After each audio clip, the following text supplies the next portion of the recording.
بسم اللہ الرحمن الرحیم۔ حضرت ذی وقار اللہ کے فضل حضور علیہ الصلوۃ والسلام کی نظر رحمت سے مجھے اور آپ کو نماز فجر با جماعت ادا کرنے سے نوازا گیا۔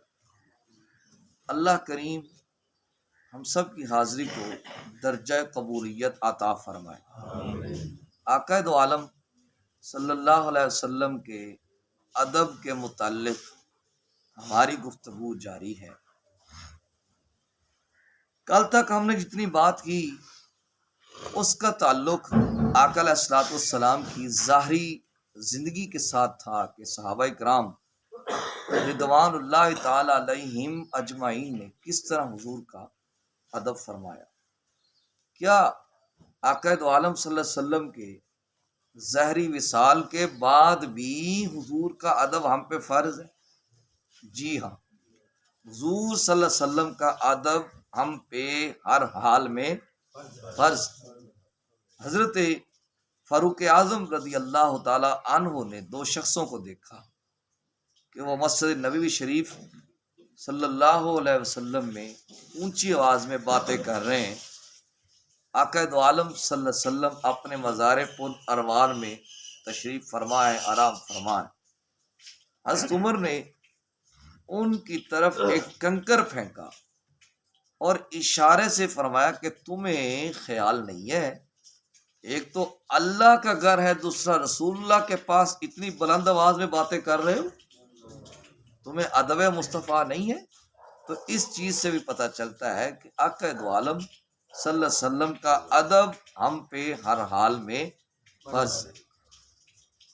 حضرت امام مالک رحمۃ اللہ تعالی علیہ، جنہوں نے تقریباً 40 یا 50 سال حضور کی بارگاہ میں بیٹھ کے درس حدیث دیا ہے، مسجد نبی شریف صلی اللہ علیہ وسلم میں بیٹھ کے درس حدیث دیا ہے، لیکن اتنا ادب کیا کہ ورق کے پلٹنے کی آواز بھی پیدا نہیں ہونے دی۔ کتاب کے اوراق پلٹائے ہیں تو ان کی بھی آواز پیدا نہیں ہونی، اتنا ادب کیا۔ حضرت امام مالک کے بارے میں یہ ہے کہ جب مدینہ شریف میں چلتے تھے تو جوتا نہیں پہنتے تھے اور دیواروں کے ساتھ لگ کے چلا کرتے تھے۔ کسی نے پوچھا حضور آپ ایسا کیوں کرتے ہیں؟ فرمایا میں گلیوں کے درمیان میں اس لیے جی نہیں چلتا کہ کہیں حضور کے قدمین شریفین پر میرے قدم نہ آ جائے، کہ کسی ایسی جگہ پہ حضور کے قدمین شریفین لگے ہوں تو وہاں پہ میرے قدم نہ آ جائیں۔ اس طرح ہمارے بزرگوں نے حضور صلی اللہ علیہ وسلم کے ادب کی رعایت کی ہے۔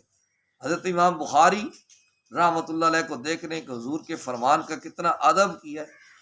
جتنی بخاری شریف لکھی گئی ہے یہ مدینہ شریف میں بیٹھ کے لکھی ہے، اور مدینہ شریف کے اندر مسجد بخاری شریف موجود ہے۔ اور کس طرح لکھی؟ ایک حدیث اس طرح لکھتے کہ پہلے غسل کرتے، پھر 2 نفل پڑھتے، پھر حضور کی بارگاہ میں عرض کرتے یا رسول اللہ صلی اللہ علیہ وسلم یہ آپ کا فرمان ہے کہ نہیں؟ پھر حضور جب کنفرم فرما دیتے تو پھر حدیث لکھتے، پھر نئی حدیث کے لیے پھر غسل فرماتے، پھر نفل کرتے، پھر حضور سے عرض کرتے۔ اس طرح حدیث کا ادب کیا۔ آج کل ہم تو حدیث بتانے میں کوئی ہچکچاہٹ محسوس ہی نہیں کرتے، نہ کوئی پوچھنے کا اتنا اہتمام کرتا ہے، چہرہ بھی نہیں دھویا ہوتا، مولوی صاحب مسئلہ بتانا، مولوی صاحب حدیث بتانا۔ کوئی خدا کا خوف کریں، فرمان مصطفیٰ کا ادب ہونا چاہیے، مسئلہ بتانے والے کو بھی خیال کرنا چاہیے اور مسئلہ پوچھنے والے کو بھی خیال کرنا چاہیے۔ نماز پڑھنی کوئی نہیں، مسئلہ پوچھنے کے لیے آ جانا ہے، بس مسئلوں پہ زور ہے۔ پھر مسئلے بھی ایسے جن کی کوئی حقیقت حال بھی نہیں ہوتی۔ اب مسئلہ دسیا ہے جی، یہ کیا طریقہ ہوا؟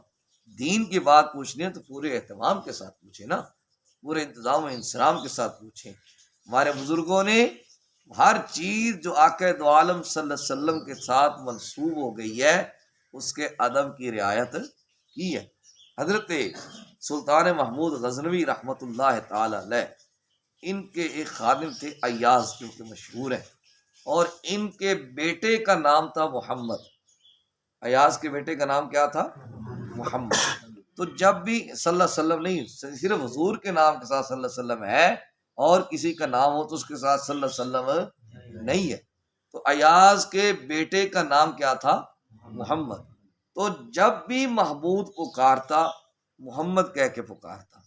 تو ایک دن محمود غزنوی نے کہا ایاز کے بیٹے، تو ایاز کو بڑا عجیب سا محسوس ہوا، یہ ایاز کوئی عام بندہ نہیں ہے، ایاز کو بڑا عجیب سا محسوس ہوا کہ آج پتہ نہیں بادشاہ وقت میرے بیٹے سے ناراض ہو گیا ہے کہ آج میرے بیٹے کا نام نہیں پکارا، اس کو ایاز کا بیٹا کہہ کے پکارا ہے۔ اس نے کہا بادشاہ سلامت، میرے بیٹے سے کوئی غلطی ہو گئی ہے کہ آج آپ نے میرے بیٹے کا نام نہیں لیا؟ اس نے کہا یہ راز رہنے دے، یہ راز نہ کھلنے دے، یہ تھے حاکم وقت، یہ تھے ہمارے سپہ سالار، یہ تھے ہمارے بادشاہ۔ آج بھی بادشاہ جنازے میں رکوع کر رہے ہوتے پتہ ہی نہیں ہوتا، آج بھی بادشاہ نماز میں ٹیشو استعمال ہو رہا ہے پتہ ہی نہیں ہوتا، آج بھی بادشاہ ہے پتہ نہیں ہوتا عید نماز کیسے پڑھنی ہے، وہ بھی بادشاہ تھے۔ اس نے کہا راز کو راز ہی رہنے دو، کہا نہیں کھولیں، کہا میں نے کبھی بھی تیرے بیٹے کا چونکہ نام محمد ہے، میں نے کبھی بھی بے وضو لفظ محمد نہیں کہا، آج میں بے وضو تھا تو پھر میں نے ایاز کا بیٹا ہی کہنا تھا، میں نے محمد تو نہیں نہ کہنا تھا۔ تو یہ ادب کی رعایت ہے۔ اور ایاز کے بارے میں سن لیں، ایاز کوئی عام بندہ نہیں ہے۔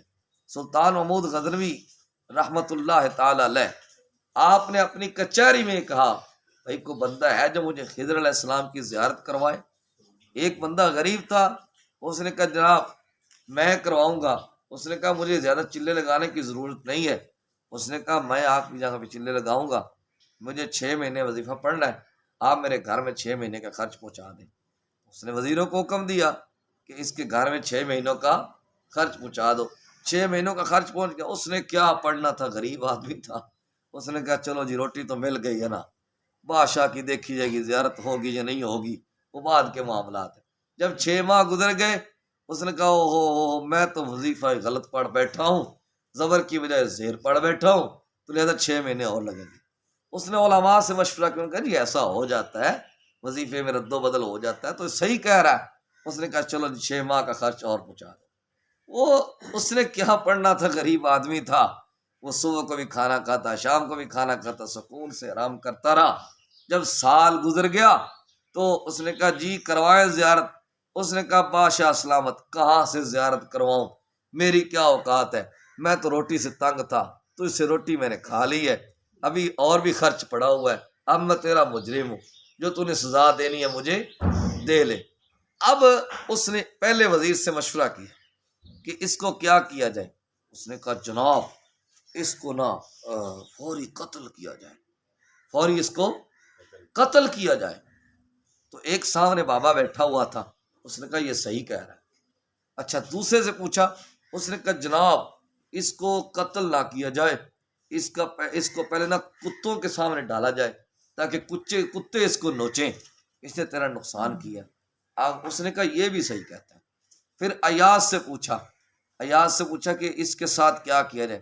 اس نے کہا جناب آپ کے خزانے میں کون سی کمی آئی ہے، غریب آدمی تھا، روٹی اس نے کھا لی ہے، آپ بادشاہ ہیں، بڑے لوگ ہیں، آپ معاف کر دیں۔ اس نے کہا یہ تو اور صحیح کہتا ہے۔